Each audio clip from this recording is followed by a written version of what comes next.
Welcome to Coffee Grounds. I'm here with Jeff Wallitsch from Wallitsch Garden Center.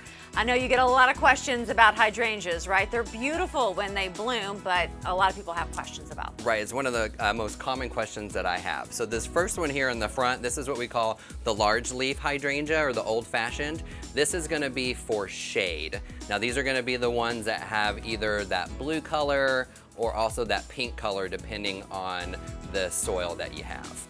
And then we also have the sun varieties. Now these are gonna bloom later in the summer. They're gonna be full sun and they're primarily gonna be more white and they're pyramidal blooms. Does soil matter here? Soil does matter just for the shade hydrangeas, not necessarily the sun hydrangeas because you can't change the color of the sun winds. All right, everybody wants to make sure they have a green thumb. You've got some tools here to kind of help you get on your way, some essentials, if you will. Right, every gardener needs some essential garden tools. It's kind of like you have all your essential kitchen tools.